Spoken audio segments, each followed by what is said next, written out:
All right, so we're back at it again. It's the summertime series. Of course, I'm John W. For six. And we got a special guest with us here today. This is one I've been kind of waiting on myself. I'm a big fan of what he does. As I've told him a couple of times, one of the best hosts I've ever seen, like mainstream, independent. You're beautiful, man. My my nerd uncle, because I feel him, Star Wars, Kung Fu. That's my guy, man. Of course, we're here from the Candid Corner. Uncle Fah. I'm glad to have you here with us today. What's going on, nephews? How y'all doing, man? Good, man. Like I say, everything he does is gold. That's just my blessings, man. I appreciate that. I mean, y'all the same. Y'all really got like a fire show. Y'all work so damn hard, and your brand is pure, man. It's raw. It's intelligent. It's great perspectives, dude, man. Nah, it's my honor for real. And hearing that from you, right, from somebody you've been around, you've heard it all, you've seen it all.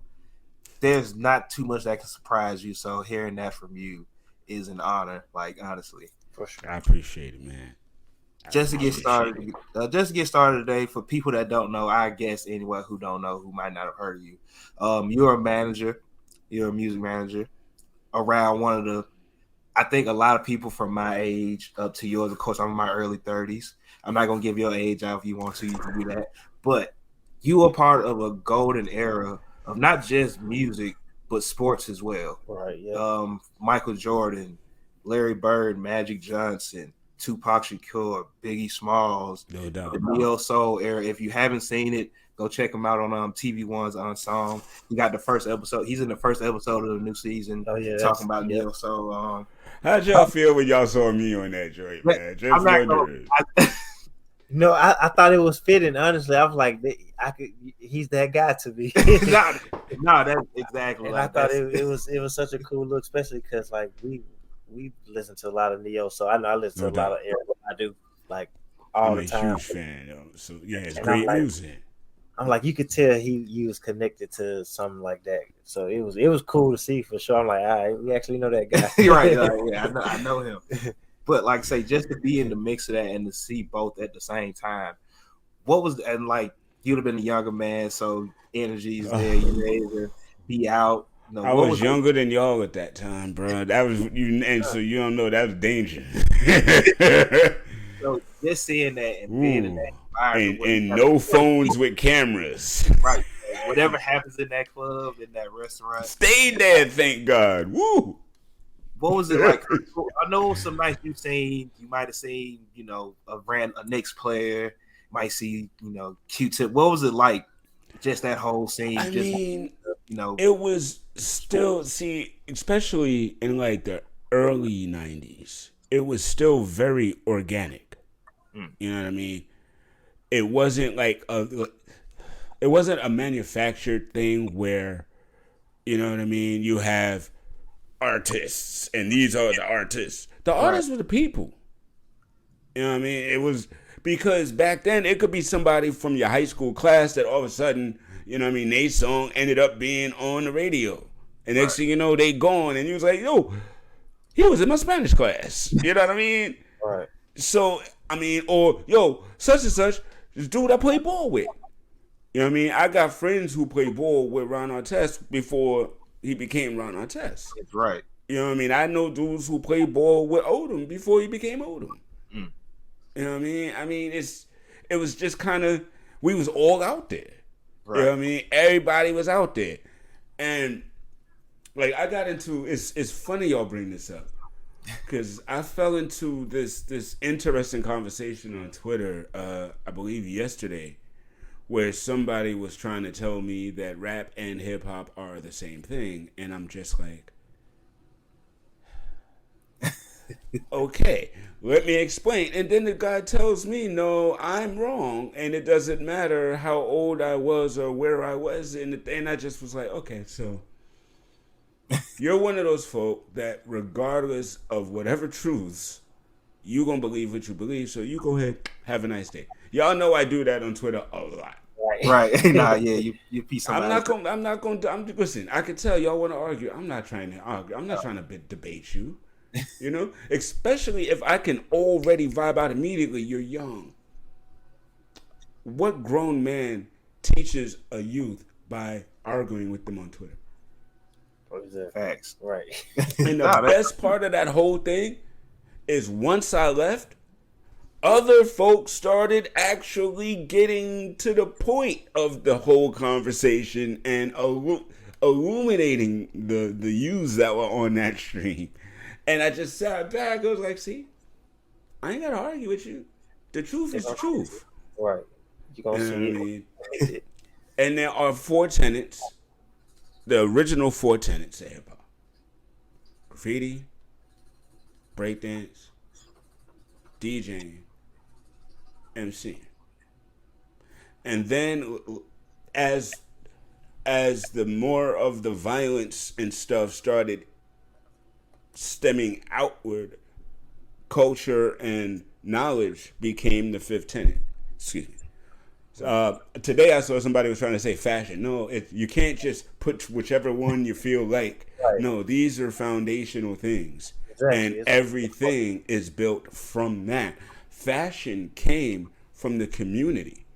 We were tired of wearing those straight leg pants that didn't necessarily fit our build and our cut. We were tired of wearing those. Right. Because that's what the industry was pushing out, because other folk were comfortable in those types of jeans, but we weren't. So initially, when you see early hip hop, you see Lee jeans and Adidas and windbreakers and stuff. Excuse me, I keep hitting my mic.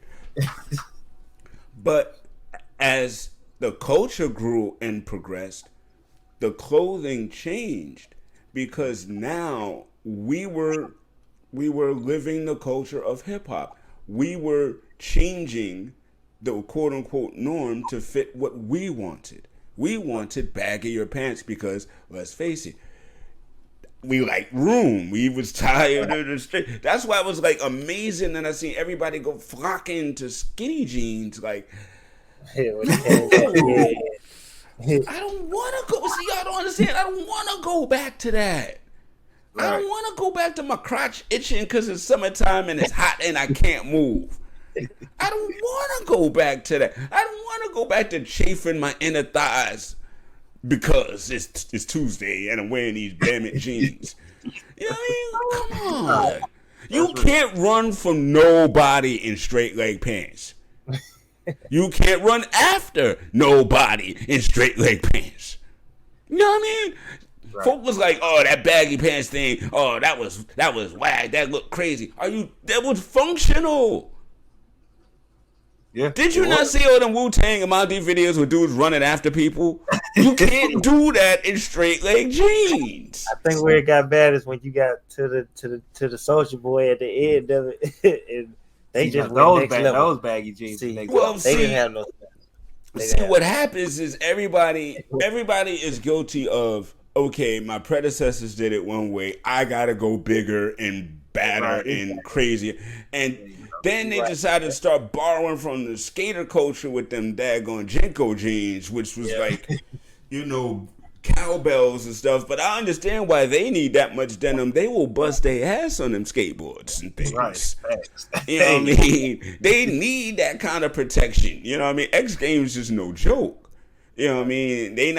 I'm surprised they ain't going to leather, because leather rub better than denim do. But nah, yeah, that concrete in that summertime. Oh, that ain't no joke. And when you land in sliding, you need tough jeans. You don't need no skinny jeans and no straight leg jeans. You need Jinko jeans. But rappers didn't need Jinko jeans. Nah, that's facts. And just real quick, just break on the topic real quick. Of course, no, that's fine. Time series. Growing up New York summertime. I know you got plenty of stories to tell. You don't have to tell any stories, but just off nostalgia. What were the summer times like to you, in your opinion? Do you see these records behind me, y'all? People used to go outside in the park and play them live. That's what my childhood summertime was like. That's I grew up in hip hop, y'all. Right. Antoinette, everybody talk about MC Light. MC Light had beef with Antoinette because she was the boss. You know what I mean? Her song was fire. I mean, X-Clan, come on. Public Enemy, BDP. I got crates. Hold on. Messing around. Just show off a little bit. I'm just saying. Oh, that's hard. Yeah. And that's mostly classic hip hop. You know what I mean?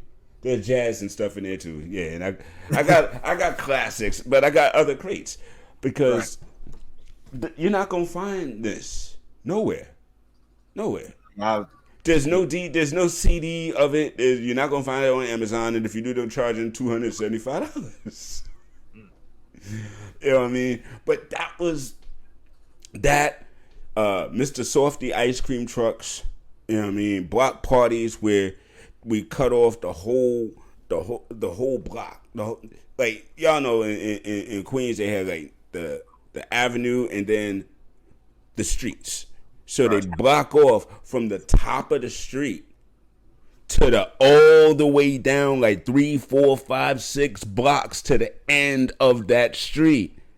They'd get it cordoned off by the town, by the borough. It would be okayed. You'd have cops and blockades so that everybody who lived on all of those blocks could come outside, walk all the way up and down their block, meet neighbors, eat barbecue, listen to music. Block parties, man. That's the one thing I miss about New York, man.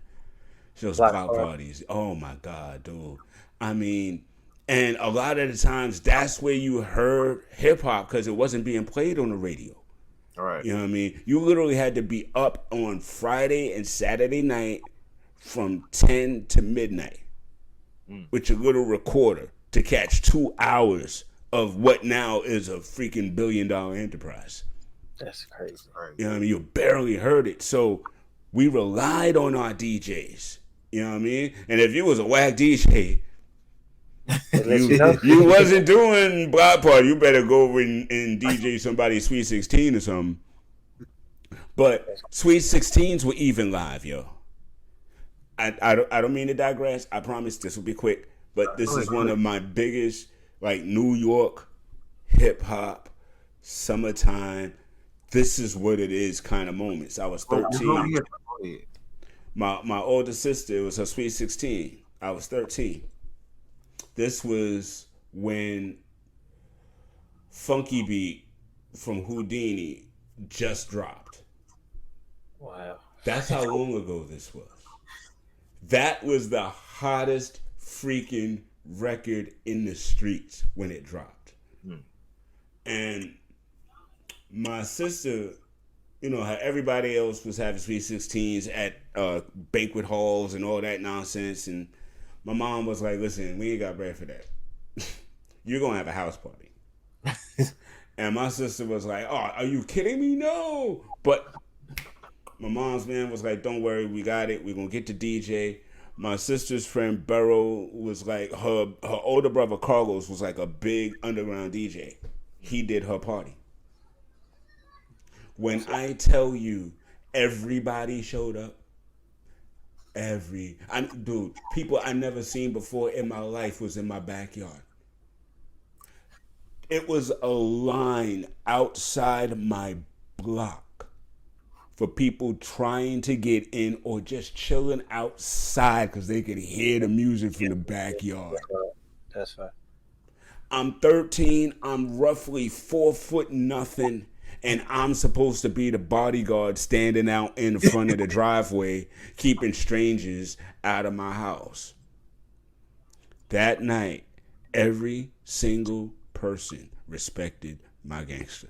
I'm little, yo. I might take your knees out. You know what I mean? But you come with the right hand cross, I'm going to sleep. You know what I mean? My night is over. Did you have fun? But everybody, yo, I mean, it was like one of the best events in my neighborhood for a long time. For like a year or two later, people would walk up to me in the street, yo, your sister having another party? That's it. I don't know you. I got a question. I got a hip hop question for you. So, since you say that was the hottest record, including that, what do you think? Who has had something similar to that, where they just had maybe a summer they was on fire, a record they dropped, and it was like, right off the top of my head, Fresh Prince, Jazzy Jeff, Summertime. Remember when that song blew up? I mean, my mother bought their tape. She was like, "Oh, I don't know if you know about this Fresh Prince guy, but he really has a really nice song." And I was just like, "Really, Mom?" All the tapes and CDs and stuff I got in my room and posters everywhere that you keep yelling at me to tear down, because they was one of them. Because let's face it, Jazzy Jeff and Fresh Prince, man, when they first came out, when that style of hip hop was acceptable, they were one of the best at it. They just were. You know what I mean? When that Kid and Play Kwame style of just being MCs and being free to just make music, right? Yeah. They was one of the best at it. You know what I mean? I missed that era when Heavy D and Chubb Rock would really just command the airwaves. When Latifah would command the airwaves. I missed that. Latifah, everybody speak about Latifah. It's crazy you say that. Dude, have you heard her first album? Have you heard All Hail the Queen? Dude, lyrically, she solidified herself off gate. Only time Tifa let me down is when Tretch started writing her rhymes a little later on in life. Yeah. Because I felt like, I mean, it was his style was the hot style. You know, he had Criss Cross and all these other folk. You know what I mean? We doing his Tretch flavor. So I got it, but at the same time, I just missed Latifah's voice. Yeah, I feel that. You know what I mean? But like on Unity, like UNITY, her voice was there. You know what I mean? And she had this song. But Unity, I've always wanted to sample this line for a record. I never had a chance to. But when she opens it up, instinct leads me to another flow. What? I'm good. I don't need to hear the rest of this record. You win. I mean, for me, to open up a record with the and to just ride right in, I was just like, okay, I'm listening to whatever you have to say from now on. Okay. And when she ended it, who are you calling a bitch? Yep. So if I said it, I'm sorry. I apologize to every woman everywhere. Nah, that's real. But that was the effect. She actually got cast to start calling girls bitches for a while in the hood. That was what the effect was of hip hop. Wow. You know what I mean? Because it was a culture. Everybody who was within it understood each other. Whether you ended up being a backpack dude, gangster dude, whatever. Because you'd see some of the most hoodiest hoods bumping like Jazzmatazz. And you'd be like, didn't you just murder people to say that? All right, you know what? Get it. You know what I mean? Like, because it's hip hop. You know what I'm saying? It's hip hop.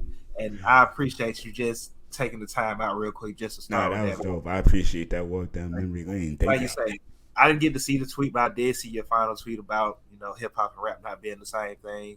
And I'm glad that you broke it down the way you just did, because where you have a lot of people from the older generation saying it, they never really break it down to why it's different and why it's two different. And you doing that for all. If you go in my tweet, you'll see I'll set it myself. We failed y'all. That's our fault that the disconnect is there. We should have done more to teach it.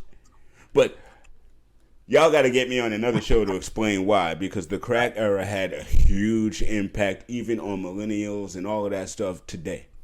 Nah, we definitely gonna bring it back. So that'd be great to do. That's for another show though. But we're gonna go there because teacher must teach.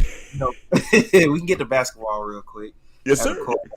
The Knicks, the last couple of seasons, it seemed like they're finding. Go ahead. It seemed like that because you asked me the question, and that's exactly why I want to go first. Patrick Ewing, the last time the Knicks had the #1 draft pick, he came in, and I tell people, I've said this a couple times, I feel like if Pat would have got at least one championship and maybe an MVP to go with that, he would be on the same level as Hakeem Olajuwon. See, to me, he is. To me, he is. He had the offensive game defensively. He led, even leading the team isn't the only thing that matters, but he was able to lead a team of characters who, they weren't necessarily stars. He was the star, and they made that around him. Because that's what stars do. Absolutely. Stars make everyone around them better. And I say that with a little wink, wink, wink. And we'll get to that on another show. But to me, stars make the other parts better. Now, Hakeem and them, I'm going to be real with you. There's only one person who is at fault for Patrick Ewing not having a ring. Pat Riley.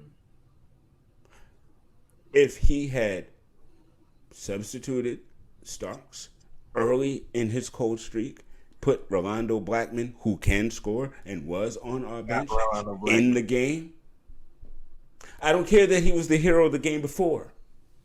The minute you see he's bricking, get his ass out, let him sit down, calm his adrenaline down. Maybe you put him back in the game later. If he's still bricking, take him back out again. That's the game, yep. That's the game. And Pat never did that. And John Stark shot us out of that game 6. And we never got our momentum back. But we were leading that series up until then. It was a wrap. It was done. We win that game. We're celebrating that night. I apologize that there's a phone going on in the background, but it's not. It's real life. Real life. Yeah, you're right. Try to be professional like that. I heard it ringing. God dog it. But no, like you say, not winning that championship changes a lot for Patrick Ewing's career, and it should not. I mean, and again, no, it should. Go ahead. I'm sorry. But regardless, he had a great career. Regardless, yes, Lord. He's our hero. I just explained what that was like, getting to watch Patrick Ewing lead those teams. In your opinion, like from your perspective. Okay, so I mean, I'm there when he got drafted. I was there.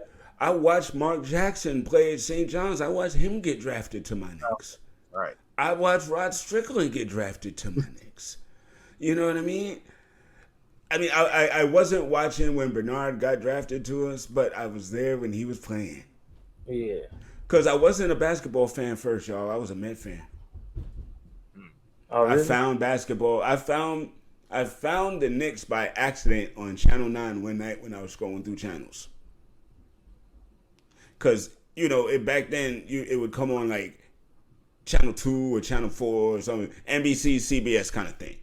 Where I'd see the Lakers all the time, and I was a big James Worthy fan. Oh, I love me some James Worthy. Because that's what I got to see on TV. Then one night, I'm clicking through, and I see this. I'm like, hey, this ain't the Lakers. Knicks.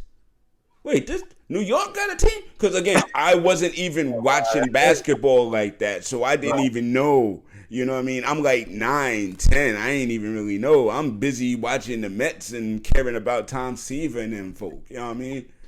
And Darryl Strawberry and Dwight Gooden and them. That was my peoples. Right. So all of a sudden, here come these Knicks, and I'm like, oh, Knicks. Hey, they suck. Who's this coach? Hubie Brown? I don't like him. All right, I'm gonna keep watching. Kenny Bannister, you a ugly sucker. But this Bernard King dude is nice. Why is a dude named Rory Sparrow? You Jamaican?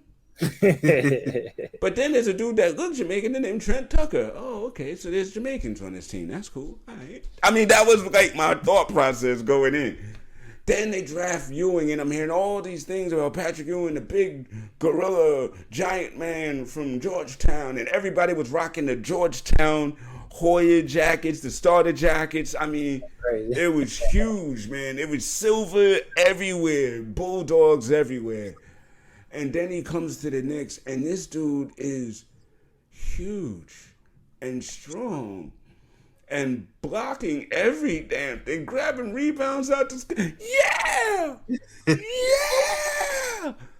I mean, and for me, finding them at that time and Kenny Skywalker and then the trade for Cartwright for Oakley, you know what I mean? And then Mace coming to the team and then Starks. I mean, I've been with the team since then, man. And watching them go.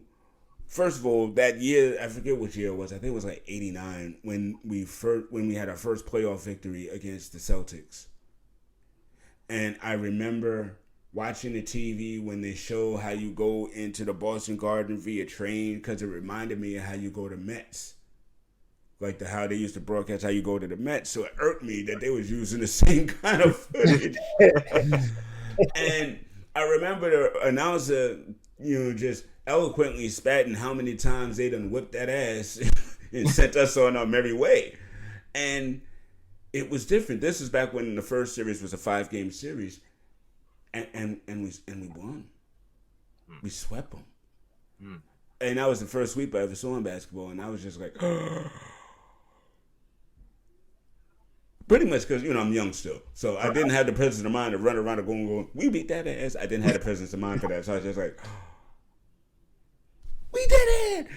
But that was literally my reaction when the Mets won the '86 World Series too. So that was just kind of the way. That's what Matter of fact, when the Giants won both Super Bowls in 7 and 11, I asked my wife, I was like, so I guess that's how I celebrate. So, I mean, and I remember 94, 95, like, oh my God, my mom used to yell at me because I'd be in the room.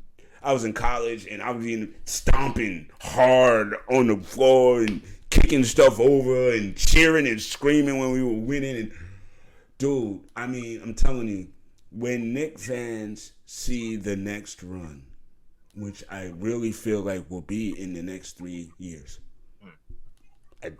if they continue the current course of what they're doing, I understand that there are other teams out there and they got all these heroes and stars and stuff. A lot of them, see, people don't talk about it. A lot of them got older stars and stuff. Stars and stuff that now have to reprove themselves and stuff. So a young, strong team that comes in next year after a great year this year of confidence. And when y'all see it and feel it, we lost our minds. And honestly, I was mad that we did it. I feel like we need to be acting like we've been there before, even though we haven't. That little celebration for winning the one playoff game, come on. Uncle Coach Fah was like, because in case they smack the crap out of us, now we got that lingering. I keep hitting you, stop. And, and look what they did with that. You know what I mean? I don't like us necessarily leaving ourselves open for ridicule. Even though they're going to find ridicule about the Knicks regardless of what we do. But that first run, I'm telling you, it easily should have been us over Houston that year. And regardless of what Queensborn Kenny Smith will say, he knows in his heart that's true. They put in Rolando Blackman and Sid Stark's ass out, they rapped. Even if he don't have a great game, his offense would have at least kept the flow going and not stagnated it and shut it down and allowed teams to D up, and then, there you go. And the reason why I don't necessarily put Olajuwon over Ewing is not out of homerism. It's just that I don't count rings as an individual achievement. That's the fair. Team won. You might have your coach clearly outcoached my coach that day. My star shouldn't have to feel for that. He had a great series. You know what I mean? We didn't lose the series because of Ewing. Right. We lost the series because the coach didn't make proper adjustments. That's real. That's honest. And we had outcoached their coach 3 straight games prior. We were on our way out the daggone door, and we let them back in. So I'm like, and I mean, I literally feel that way about any and every championship. A team wins the championship.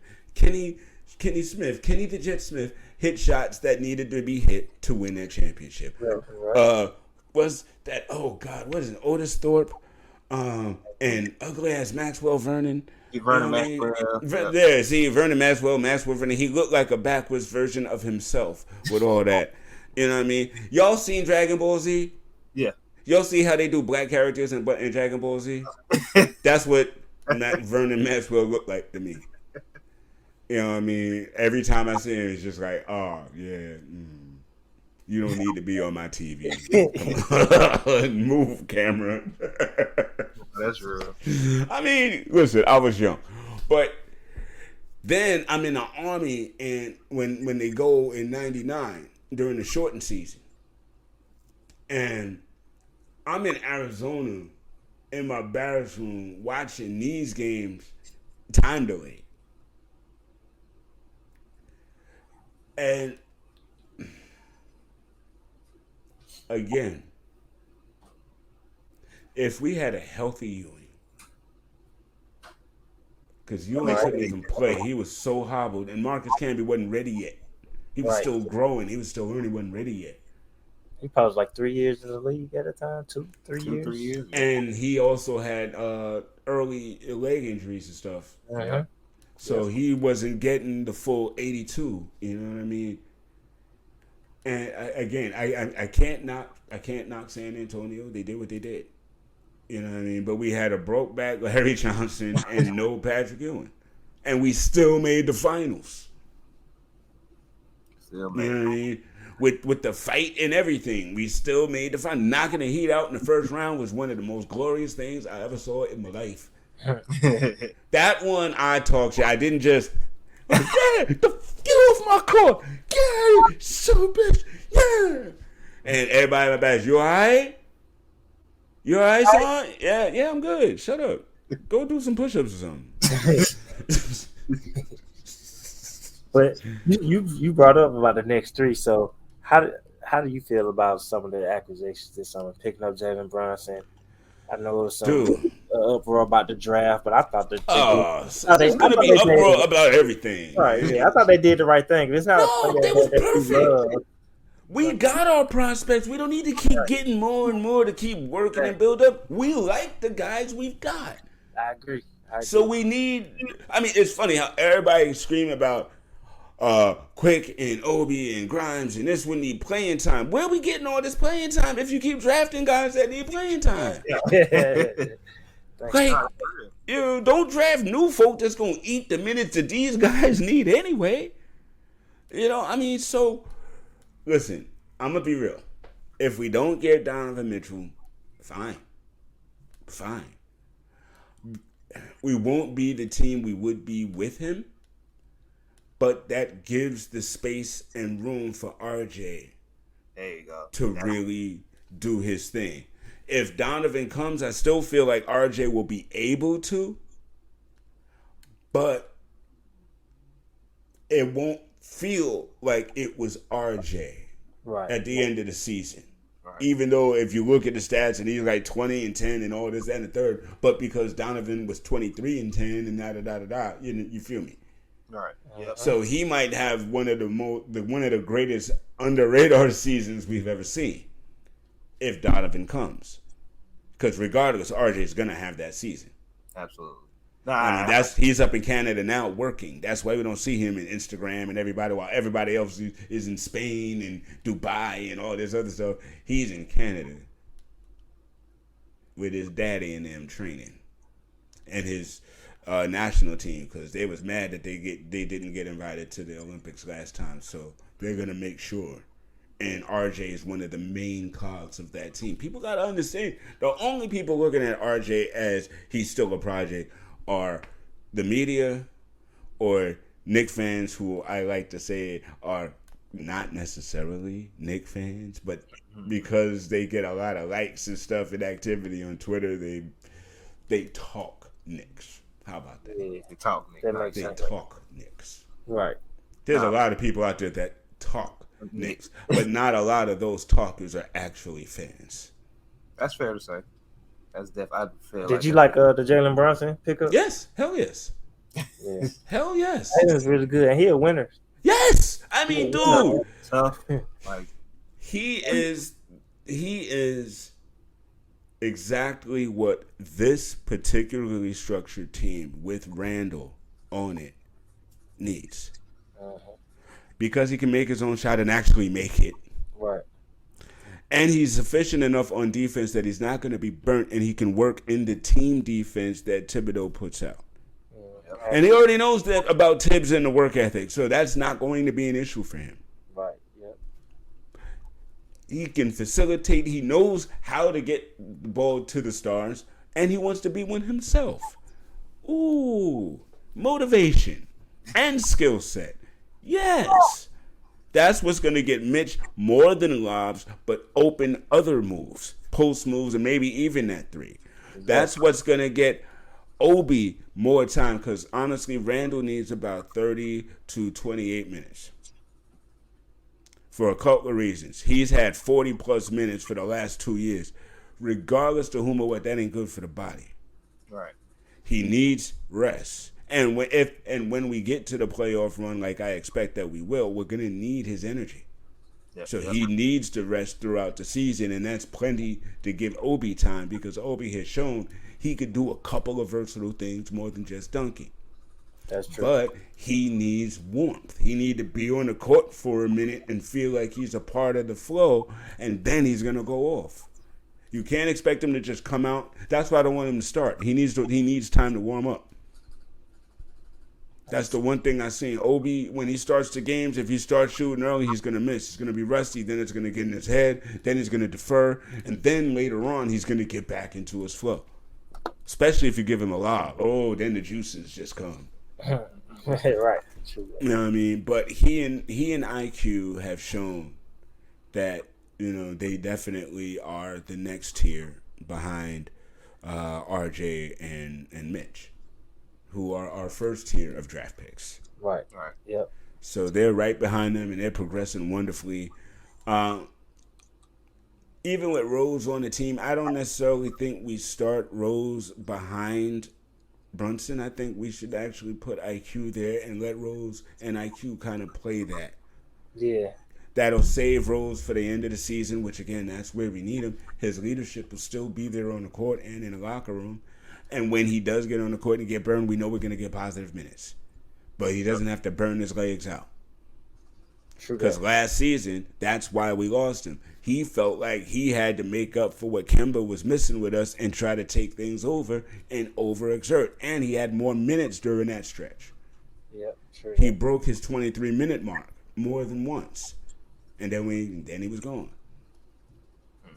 With IQ eating those minutes, now we can spare that and give him those minutes sparingly. 10 minutes a night, 15, something like that. Hey, get your juices running, feel good, and sit your tail down. We'll need you later. I just don't think that, especially if Donovan comes, it doesn't work without Randall. And I know people are like, what? How? Randall's this, Randall's that. Even with his moodiness, with his annoying the crowd and all of that, his numbers really didn't drop off that much from the year before when he was the most improved player.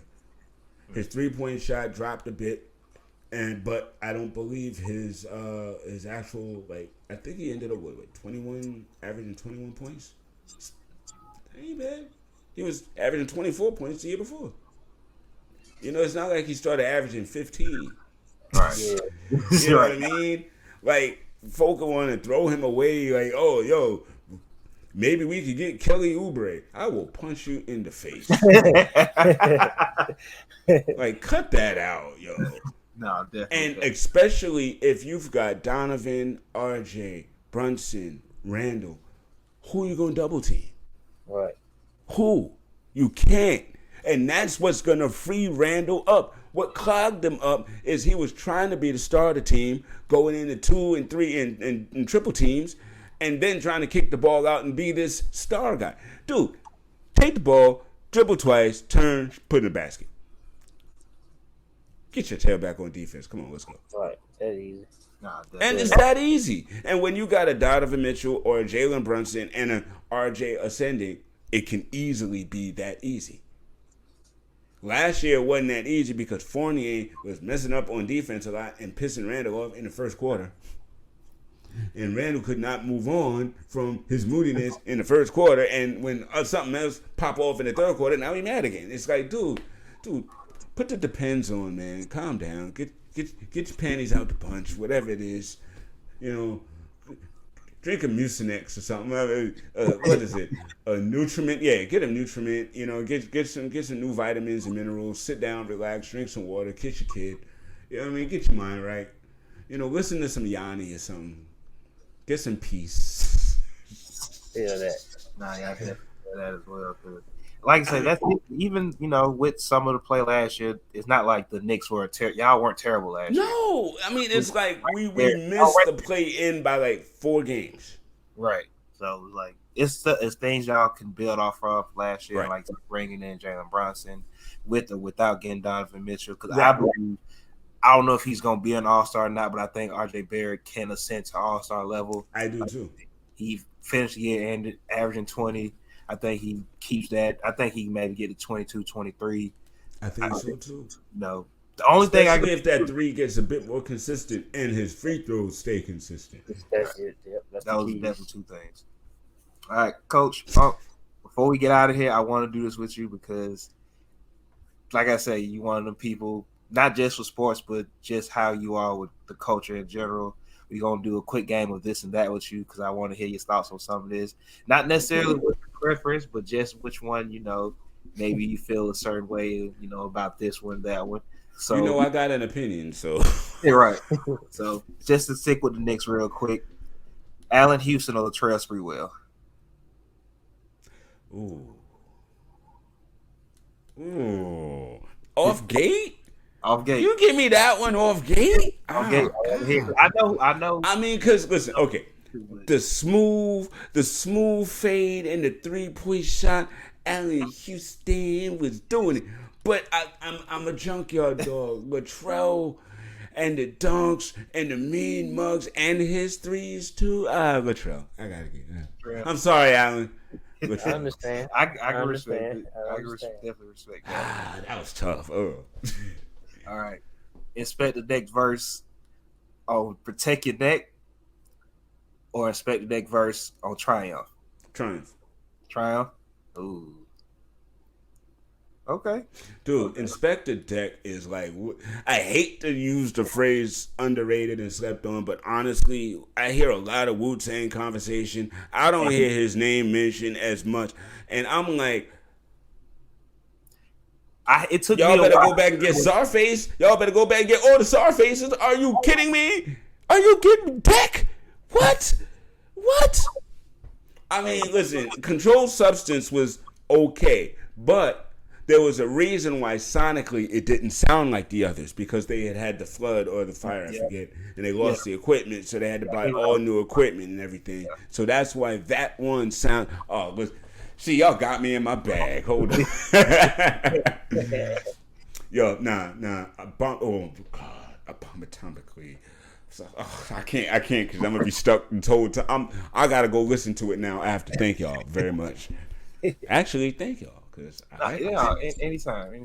Okay. Nah, that definitely that, yeah. That Triumph. Nah, like I say, it took me a while because, like I say, the Cream verse always stuck with me. Like, but it took me a minute to like.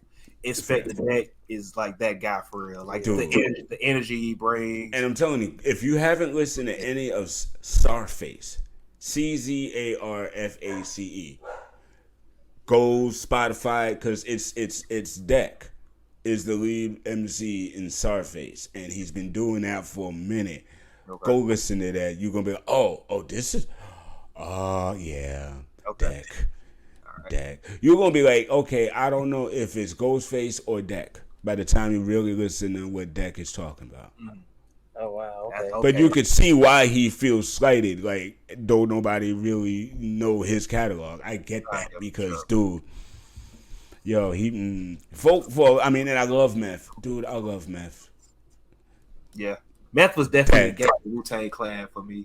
Man. He's the gateway drug. He's with his clever metaphors and his thick voice. He gets you in. He baits you in. METHOD, man. We was like, oh, okay. We'll have some, yes. And then once you have some, you're like, oh, this ODB tastes delicious too. Yep. Oh, this Raekwon, I didn't even know there was some Raekwon over here. I love you know what I'm saying? That's my guy, man. Raekwon, I love him. See? Raekwon. So, man, yeah. I mean, Master Kill is good too, though. Yeah, the whole collective was definitely great individually and as a group. You got no disrespect, Golden Arms. I just played. I know. You don't really like being the spliff star of the Wu-Tang Clan, but sometimes you got to be like, yo. Everybody got a part to play. You know what I mean? And that's how it made it work. It worked. Spliff Star happy as hell being a sidekick. Exactly. Absolutely. Nothing wrong with it. Okay. Got another. Might be a little tough for you. Uh-oh. Diggable Planet, Black Sheep.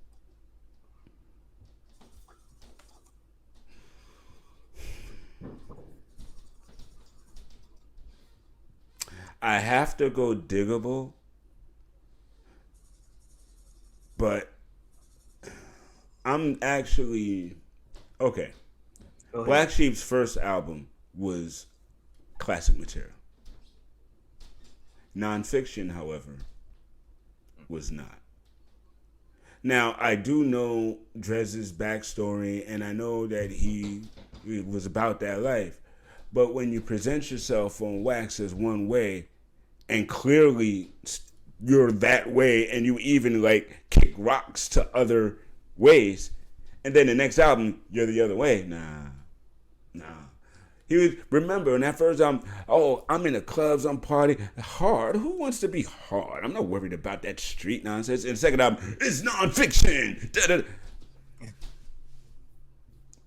Not I, said the cat. That's literally my issue with Tupac.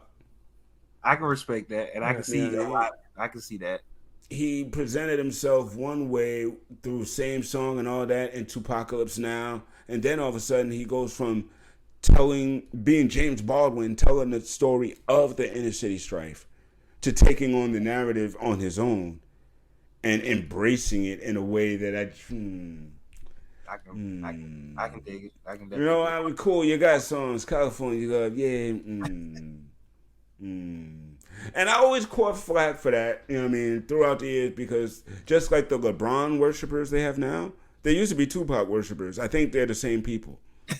Or the parents of the LeBroners are the Tupacers, because, dude, I mean, if you said, you know, Tupac is Wednesday, yo, what? Let's fight. What you mean Tupac is Wednesday? Like, dude, he don't know you. Relax. You know what I mean? And it's like Bronner's the same way. If LeBron isn't God, then you're wrong. Oh, word? Okay.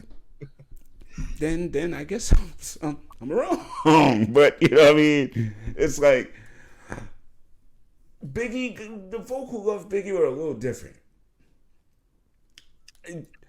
As many Biggie worshipers as I've met and know over my life, they weren't like Elvis. They weren't sycophantic with it. Right. You know what I mean? And to this day, I got a feeling people got Jesus and Tupac on their wall. Nobody got Jesus and Chris Wallace on their wall. Nah, it's definitely Jesus and Tupac though. Yeah, and Elvis. And the mighty triumvirate is so, I don't understand folk today is. Yeah. I saw Tupac at Walmart. No, you didn't. No, you didn't. There you go. Tupac. Yeah, I mean, I've not heard one person say, yo, I saw Biggie at the Piggly Wiggly. No, you didn't. That is a little crazy when you mention, like, Biggie doesn't get those same, I seen Biggie, you know, he faked his death type rumors. Like, it's right. They do, you know, that brother did. Yeah, we know. They shot him. But Pac miraculously dodged all the bullets. Remember how 50 did? He got shot 9 times and he still made records. Pac is making records right now. Stop. I'm gonna end with one more tough one for you. Oh, can I throw a monkey wrench on that last question though? You should have said Camp Low. I should have. You're right. You're right. Get an extra point for that one. Thank you. You get an extra point for that. And shout out Camp Lo. I've got like 7, 8 CDs of Camp Lo material, bro. Shout out Camp Lo for sure. But y'all need to see my CD collection too, just because it's historic. Man, when y'all come up to NY, come swing by Jersey. I'll make y'all some smoked barbecue, and y'all can run through all my collections and have a great time. I want to come just for that smoked barbecue. We can watch dude, you know I do the briskets and the chickens and things. Yeah. When does it start getting really cold? It doesn't really start getting cold till October. Okay, the second or third week of October is when it starts getting funny. But September is usually still warm. And I do my barbecue Labor Day weekend anyway. That's when I go and I get my big meats and spend all week on prep and hit it. Okay. Just to feed people. Definitely. You're going to try to make that happen for Labor Day. Okay. So it's just right there. So, plane tickets. All right. Yep. Okay. All right. But like I say, the last one, just one more difficult one for you. Jill Scott, Erykah Badu. No. That one is I can't. That's because they hit my heartstrings for different reasons. Surely. Like Erykah's first album was just like organic, fun, funky. Like D'Angelo's first album. All right. But her second album, Mama's Gun. I was just listening to Mama's Gun last week. I mean, each song is a tapestry that takes you to a different, sonic part of imagination where you're feeling all these different emotions she's trying to convey between relationships and homelessness and and strife and you can hear the conflict she was having with Common in some of these songs, and where it wasn't bad, it just wasn't right, and there's a lot of angst and then symphonically, oh my God, the music they put behind that between the cucarachas and the congas and oh my God, not the roaches, that's the cucarachas, but never mind. The congas and the maracas and all that, you know what I'm saying? Right. I mean, and of course the Roland and the Rhodes organ, and I mean, but Jill Scott's first album, y'all. I was in the Army. I had no idea who she was. There was no press. I went to the PX because I usually, like, on payday, I go to the PX and go CD shopping. And a lot of the times, I buy CDs based on the cover because it look cool. And who is Jill Scott? Just looked like a cool-ass cover. I was like, all right, I'll give it a try.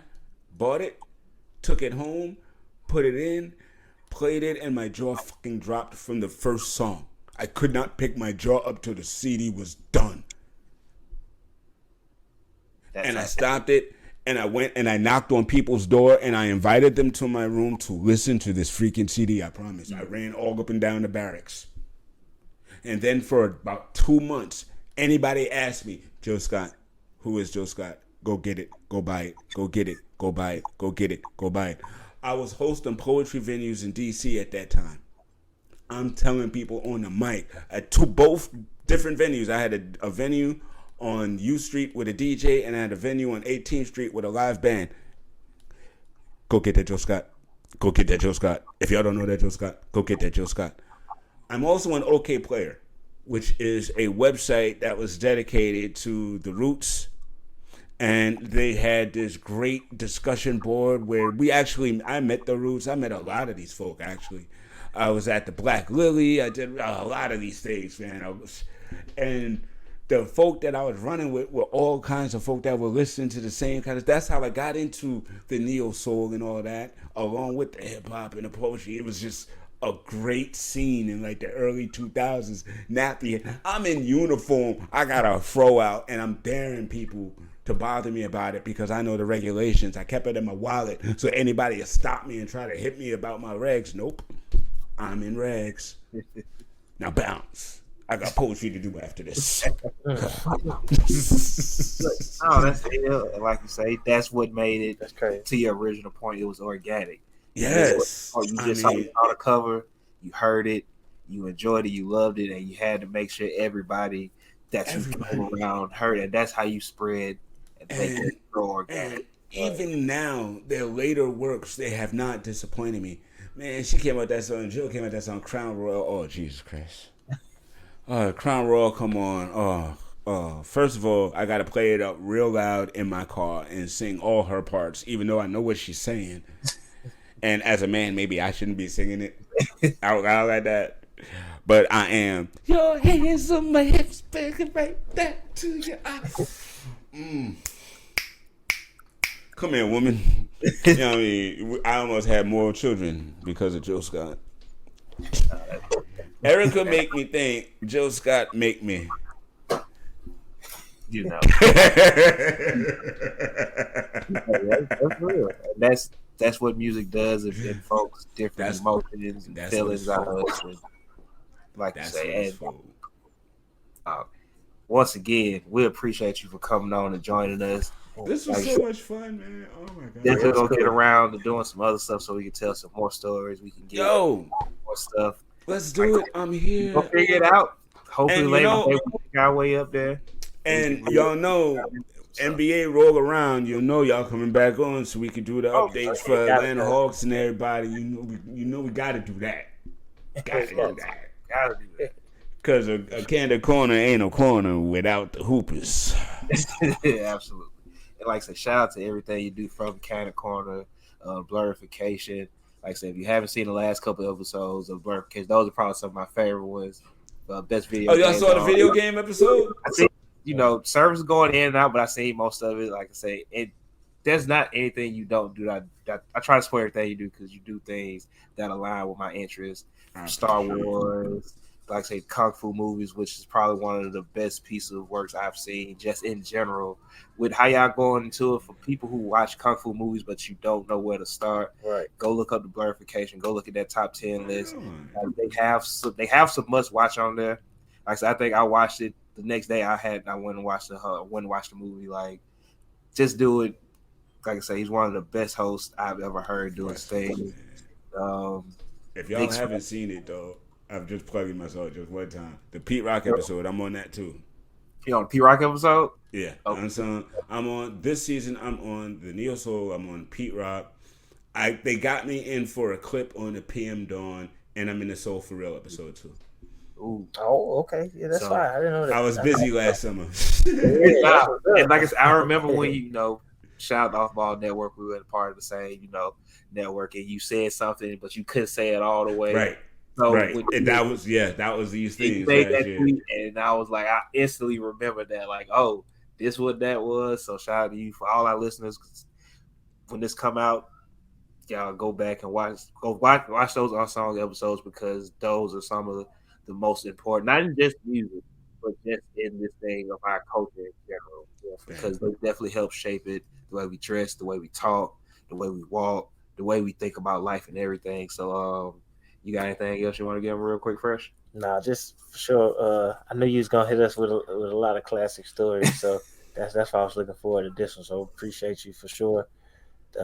Like you said, we'll be on the Candid Corner this season, and we got more content we got to put together. Y'all family. Sure, so. I mean that to the bottom, bro. Y'all family. So it's always my honor. You know what I mean? I'm geeked out, man. I had a ball.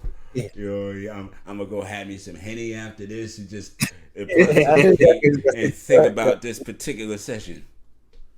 I didn't even bring my cup with me. I prepared a cup especially for this show, and it's over there. And I just got so into. I was like, I don't need no cup. I have good time. That's what's up, man. We try, but like I say, once again, appreciate you for coming on here. I'm John W. And our guest was Uncle Coach Fah. We appreciate it. We'll catch y'all next time. Peace.